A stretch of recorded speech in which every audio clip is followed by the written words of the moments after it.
অমর একুশে গ্রন্থমেলার আজকে ২৭তম দিন। গ্রন্থমেলার আর একদিন বাকি রয়েছে। এবারের বইমেলার যে প্রবণতা সেটি হচ্ছে যে আমরা লক্ষ্য করছি যে বইমেলায় লেখক সাহিত্যিকের তুলনায় সাধারণ মানুষের উপস্থিতি অনেক বেশি ছিল। বইমেলায় এবার বই বিক্রির হার কম, তবে বই এসছে অনেক রকমের। পত্রপত্রিকায় খবর এসছে যে বইমেলায় যেসব বই প্রকাশিত হচ্ছে তার মধ্যে ৭০% বই লেখক টাকা দিয়ে প্রকাশ করছে। এটি বইমেলার সামগ্রিক আয়োজনের জন্য একটি অপমানজনক তথ্য, কারণ লেখক প্রকাশক এবং বই প্রকাশ শিল্পের সঙ্গে লেখক অর্থ দিয়ে প্রকাশ করেন, এই তথ্যটি আসলে সাধারণ মানুষ খুব বেশি জানতে চায় না। এই তথ্যটি এইভাবে আসুক এটা আমরা প্রত্যাশা করি না। কথা হচ্ছে বইমেলার প্রয়োজনীয় বই নিয়ে।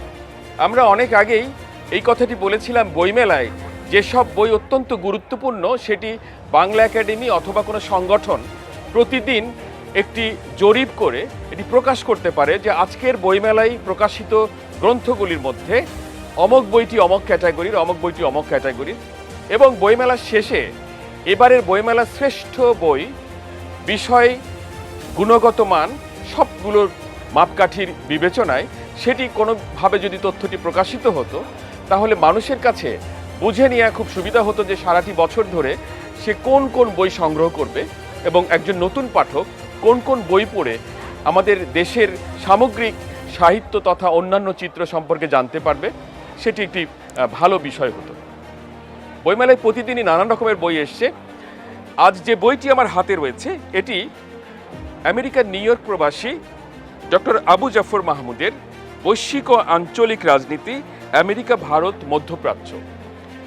এই গ্রন্থটি আমি সামগ্রিকভাবে বলবো, বইমেলার গ্রন্থের যে বিবেচনা সেটি বইমেলা বইয়ের যে স্থাপনা, বইটি কিভাবে নির্মিত হলো, বইয়ের যে আঙ্গিক, বইয়ের যে সৌষ্ঠব, বইয়ের পৃষ্ঠার যে আমি বলবো যে মেকআপ, গেট আপ, সামগ্রিকভাবে এই বইটি হাতে নিয়ে মনে হচ্ছে বাংলাদেশের প্রকাশনা শিল্প অনেক বেশি উন্নত। অর্থাৎ আমরা ইউরোপ আমেরিকায় যে ধরনের প্রকাশনা দেখে থাকি, পেপার ব্যাক প্রকাশনা, তার বাইরে যে উন্নত প্রকাশনা দেখি, এই গ্রন্থটি সেই উন্নত প্রকাশনারই একটি পরিচয় বহন করছে। বইটি প্রকাশ করেছে নিউ ইয়র্কের জয় বাংলাদেশ প্রকাশন। ডক্টর আবু জাফর মাহমুদ এই গ্রন্থে তার যে লেখা প্রকাশিত হয়েছে তিনি 3টি বিষয় নিয়ে তিনি রাজনৈতিক বিশ্লেষণ, তার দীর্ঘদিনের আন্তর্জাতিক সম্পর্ক বিষয়টি তুলে ধরেছেন।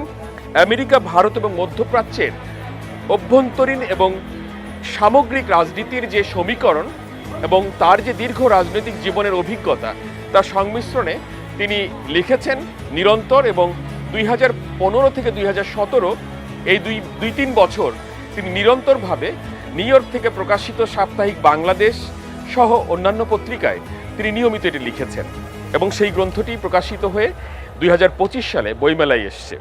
এখানে যারা উপস্থিত আছেন তাদের সম্পর্কে আমি তাদের সঙ্গে পরিচয় করিয়ে দিই।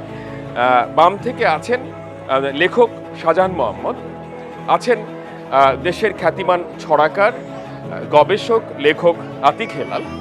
আমি আদিত্য শাহিন কথা বলছি। আমার পাশে রয়েছেন শামিমা লতা, তিনি একজন সাহিত্য অনুরাগী। পাশে রয়েছেন লেখক, গবেষক মাহফুজুর রহমান, রয়েছেন বাংলা একাডেমির উপপরিচালক ইমরুল ইউসুফ, এবং ডক্টর আবু জাফর মাহমুদের সন্তান ডক্টর ফাহাদ মাহমুদ। তিনি বাংলাদেশ সরকারের স্বাস্থ্য বিভাগের একজন ঊর্ধ্বতন কর্মকর্তা এবং স্বাস্থ্য নিয়ে তার গবেষণা কাজ। তিনি বইমেলায় এসছেন তার বাবার গ্রন্থটির মোড়ক উন্মোচনের এই আয়োজনে। আমরা একে একে আজকে যারা উপস্থিত তাদের কথা শুনবো এই গ্রন্থটি সম্পর্কে, এবং একটি বই প্রকাশের পর মানে বইটি তো সামগ্রিকভাবে পড়ে তারপরে মূল্যায়ন করার বিষয়। এখানে যারা রয়েছেন তারা হয়তো উপস্থিত এই বইটি সম্পর্কে তারা কিভাবে দেখছেন, কি কথা বলছেন, সেই কথা আমরা শুনব। আমেরিকায় বসবাস করছেন ডক্টর আবু জাফর মাহমুদ। তিনি চট্টগ্রামের সন্দ্বীপের সন্তান, এবং আবু জাফর মাহমুদ এমন একজন মানুষ যিনি প্রত্যেকটা সেকেন্ডকে তিনি ব্যবহার করেন সৃজনশীল কাজে। তার জয় বাংলাদেশ টেলিভিশন, জয় বাংলাদেশ প্রকাশনা আমরা দেখতে পাই, বা দেশে থেকে অনলাইনের মাধ্যমে আমরা দেখতে পাই, এবং এই সম্পর্কে সম্যক পরিচিত হয়েছি আমি ব্যক্তিগতভাবে। এবং তার যে দর্শন, এই যে আন্তর্জাতিক বিষয়ের উপরে তিনি বই বের করেছেন, প্রায় 350 পৃষ্ঠার এই বইটা সপ্তডিঙা থেকে বেরিয়েছে। আদিত্য শাহীন যেমনটি বলছিলেন যে প্রয়োজনীয় বই, সেই প্রয়োজনীয় বইয়ের মধ্যে কিন্তু এই বইটা অন্যতম প্রধান একটা উপাদান। এই 2025 সালের অমর একুশে গ্রন্থমেলায় এই বইটা আমরা দেখতে পেলাম। বৈশ্বিক ও আঞ্চলিক রাজনীতি, আমেরিকা, ভারত, মধ্যপ্রাচ্য, এই পরিপ্রেক্ষিত এবং এই উপজীব্যকে তিনি ধারণ করলেও নামের মধ্যে, এই বইয়ের মধ্যে পুরো বিশ্বের যে ভূ রাজনৈতিক যে অবস্থা এবং ভূ রাজনৈতিক যে নীতি পরিগ্রহ করেছে আমাদের সমগ্র বিশ্ব রাজনীতিতে, সেই বিষয়গুলোকে তিনি এখানে স্পর্শ করেছেন। এবং সেই বিষয়গুলোর আলোকে তিনি এই যে 3 দেশের যে বিশ্ব রাজনীতি, সাম্রাজ্যবাদী নীতি এবং যে একাধিপত্যবাদী নীতি, যে বিভিন্ন রাষ্ট্রে যে ফ্যাসিজম একটা নীতি ছিল, একসময় একটা ইজম ছিল। পরবর্তীকালে আমরা ফ্যাসিজমের ব্যাপক প্রচলন আমাদের এই ছোট্ট বাংলাদেশেও দেখতে পেয়েছি। যে বাংলাদেশেও মানে এই ফ্যাসিজমকে নেতিবাচকভাবে আমরা উপস্থাপিত হতে দেখেছি। গত 15 থেকে 16 বছর ধরে বাংলাদেশের মানুষ এটা অস্বীকার করার কোনো উপায় নাই, অস্বীকার করে অন্যায় হবে যে এই ধরনের একটা নেতিবাচক ফ্যাসিজমের মধ্যে আমরা আক্রান্ত ছিলাম এবং এক ধরনের মাফিয়াতন্ত্র এখানে কায়েম হয়েছিল। সেই মাফিয়াতন্ত্রের পেছনেও এক ধরনের কিন্তু আপনার যে আন্তর্জাতিকতাবাদ যে বিষয়টা তিনি তুলে ধরেছেন এখানে, যে সেই পার্শ্ববর্তী কোনো রাষ্ট্র, শক্তিশালী দাবিদার রাষ্ট্র আমাদেরকে নানাভাবে নিয়ন্ত্রণ করেছে। ওই সময়টা বেশি করেছে গত 16 বছরে, এবং বর্তমানেও আমরা সেই নিয়ন্ত্রণ থেকে বেরোতে পারিনি এবং বের হতে আমাদের সময় লাগবে। এই বিষয়গুলো আমাদের অনেক অনুধাবনের বিষয় আছে এখানে, যেটা ডক্টর আবু জাফর মাহমুদ তুলে ধরেছেন। ডক্টর আবু জাফর মাহমুদ এমন একজন ব্যক্তি যিনি আমেরিকার মতো জায়গায় বাস করে আমেরিকার বিরুদ্ধে কথা বলেন। অত্যন্ত সাহসিকতাপূর্ণ মনোভাব এবং হৃদয় না থাকলে এ ধরনের কথা বলা সম্ভব না। যে জয় বাংলাদেশ, তিনি এই স্লোগানের প্রবর্তক।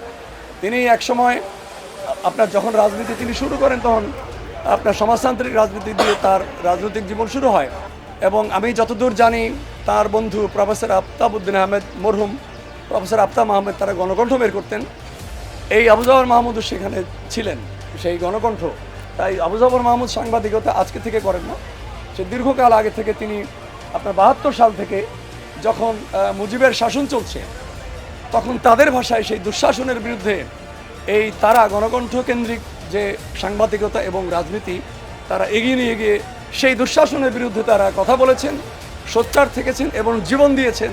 তার দল জাসদের হাজার হাজার কর্মী জীবন দিয়েছে সেই দুঃশাসন। আমি শুধু বলবো, সপ্তডিঙা প্রকাশন যে বইটা প্রকাশ করেছে, এই বই প্রকাশ করা খুবই দুঃসাহসের কাজ। এবং আদিত্য শাহীন যেটা বলেছেন, প্রয়োজনীয় বই মেলায় খুবই নগণ্য সংখ্যক আসে। এবং তিনি যেটা বলেছেন 70% বই কিভাবে বের হয়, এটা প্রকাশকরা নাম দিয়েছে পিপিপির মতো আর কি, যে লেখক প্রকাশক পার্টনারশিপ। কিন্তু এই পার্টনারশিপটা পুরোটাই 70 কিংবা তারও অনেক শতাংশ বেশি লেখককেই বহন করতে হয়, হতভাগ্য লেখকদেরকে বহন করতে হয়। যে কারণে লেখক ভালো লেখা লিখতে পারেন না, যেটা প্রকাশ হবে কিনা তিনি সন্দিহান থাকেন।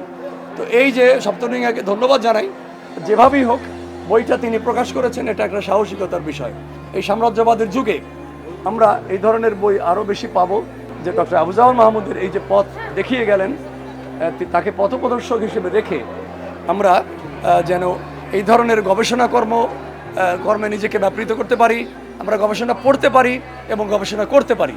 এই উৎসাহটা তিনি আমাদেরকে দিয়েছেন। এই জন্য আমি ডক্টর আবু জাফর মাহমুদকে বিশেষভাবে ধন্যবাদ জানাই।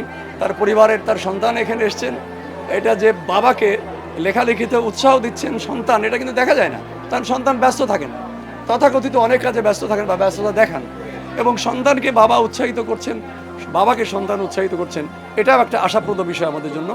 তার সন্তানকে আমি ধন্যবাদ জানাচ্ছি এবং আজকে যারা আয়োজন করেছেন এবং সাথে যারা আছেন সবাইকে ধন্যবাদ জানাচ্ছি। আসলে পৃথিবীতে বর্তমানে যে সমস্ত বিষয়গুলো মানুষকে সবচেয়ে বেশি আকর্ষণ করে কিংবা টানে, তার মধ্যে অন্যতম একটি বিষয় কিন্তু রাজনীতি। আমরা অনেকে হয়তো রাজনীতি পছন্দ করি না, কিন্তু রাজনীতির আলাপ শুনতে ভালোবাসি, রাজনীতির আলাপ নিয়ে নিজেদের মধ্যে মতভেদ তৈরি করতে ভালোবাসি, রাজনীতির আলাপ নিয়ে নিজেদের মধ্যে এমনকি মারামারিতেও লিপ্ত হতে ভালোবাসি, এরকম একটা পর্যায়ে।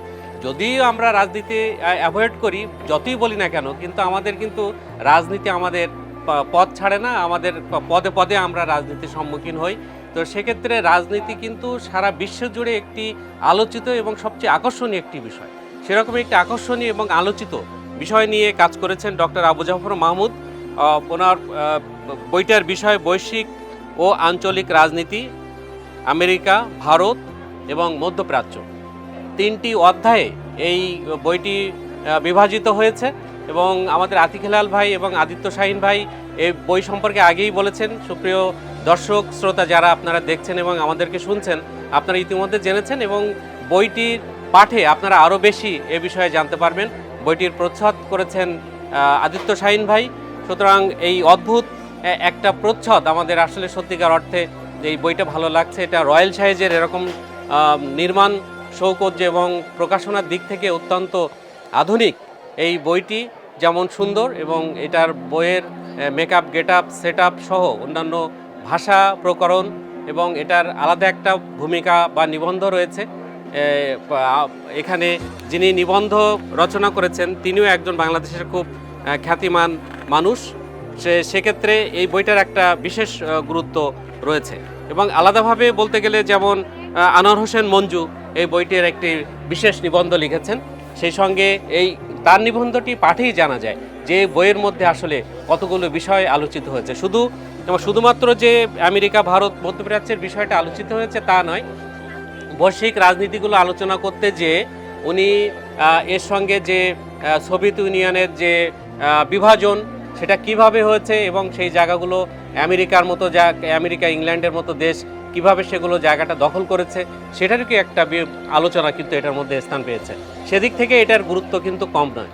আপনারা এই বইটা সংগ্রহ করবেন, পড়বেন এবং বাংলাদেশের রাজনীতি সহ বৈশ্বিক যে রাজনীতি এবং রাজনীতির মধ্য দিয়ে একটা দেশের যে উত্থান এবং রাজনীতিতে ওর অনেকটা দাবার গুটি খেলার মতো পরাজিত হয়ে তাদের যে এই পতন হয়, এই বিষয়গুলো কিন্তু এই বইটি পাঠে জানা যাবে। আপনারা এই বইটি পড়বেন, সংগ্রহ করবেন, আশা করি আপনাদের ভালো লাগবে। বৈশ্বিক ও আঞ্চলিক রাজনীতি, ডক্টর আবু জাফর মাহমুদের লেখা। উনি আমাদের জন্য যে এত সুন্দর একটা বই উপহার দিয়েছেন, এই জন্য আমি ওনাকে অসংখ্য ধন্যবাদ জানাচ্ছি যে সুদূর প্রবাসে থেকেও যে আমাদের বাংলাদেশের মানুষের জন্য এত সুন্দর একটা গবেষণা করেছেন, গবেষণা করে এটা আমাদের মাঝে উপহার দিয়েছেন। এই জন্য ওনাকে আমি অনেক ধন্যবাদ জানাচ্ছি এবং ওনার দীর্ঘায়ু কামনা করছি। আমরা যেন এই বইগুলো পড়ি এবং মানুষকে পড়তে মানে করি, উদ্বুদ্ধ করি। আমার বাবা ছিলেন অত্যন্ত বই প্রেমিক লোক।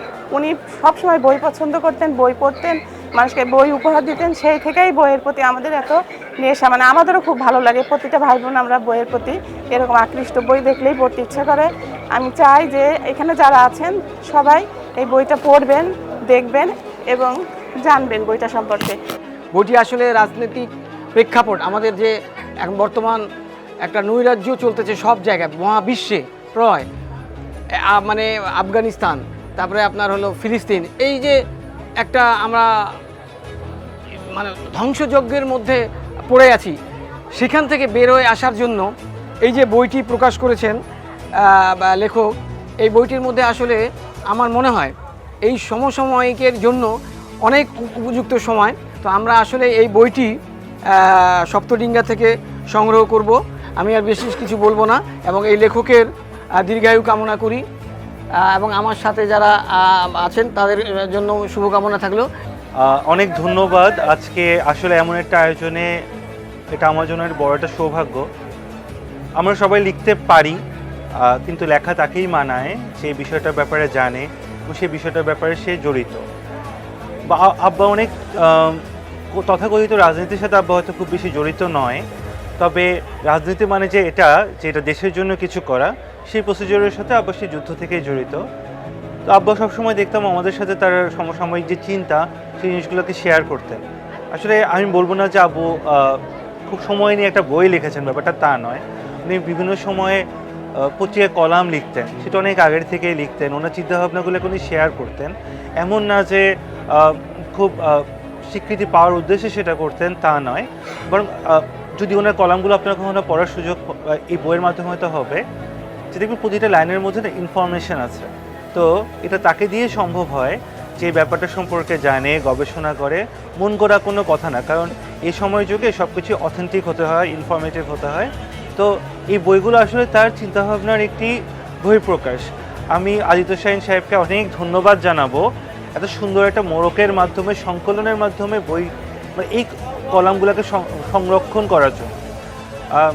আমরা যারা এর পরের জেনারেশন, যারা সরাসরি যুদ্ধকে দেখিনি, আগের রাজনীতিবিদরা কেমন ছিলেন, দেশকে নিয়ে তারা কীভাবে ভাবতেন, এবং এই যে আর্টিকুলেশন বাংলাদেশের সাথে অন্যান্য রাষ্ট্রের যে আর্টিকুলেট করে সেগুলোকে একটা গল্পের মাধ্যমে প্রকাশ করা এবং একটা ইন্টারেস্টিং ওয়েতে প্রকাশ করা, এটা সবার দ্বারা সম্ভব না। এবং একটি লেখা থেকে একটি লেখা ডিফারেন্ট, মানে সৃষ্টিশীলতার আসলে যখন রিপিটেশন হয় তখন আসলে সেই জায়গাটা ওই জায়গায় থাকে না। তিনি এত আগের থেকে লিখছেন এবং কোনো টপিকস নিয়ে ডাবল ট্রিপল লিখেছেন এটা আমরা দেখি না। তো হোয়াটসঅ্যাপে বা মেসেঞ্জারে আব্বা তার লেখাগুলো সবসময় আমাদের সাথে শেয়ার করেন। তো আমরা লিখি, কখনো বিরক্ত হই, কখনো দেখি না, কিন্তু উনি কারো স্বীকৃতির জন্য কখনো অপেক্ষা করে থাকেন নাই। তো প্রকাশিত হতো। এখন আমাদের মতো যারা কদর করতে পারেন নাই তাদের মধ্যে আদিত্য শাহীন সাহেব নেই। তিনি খুব সুন্দর করে জিনিসটাকে তুলে এনেছেন এবং এত সুন্দর করে তুলে এনেছেন যে এটা আলমারির মধ্যে রাখলেও বা শোকেসের মধ্যে রাখলেও দেখতে ভালো লাগবে। তো অনেক ধন্যবাদ। আর আব্বার জন্য শুভকামনা, আপনার সবার জন্য দোয়া করবেন। ধন্যবাদ।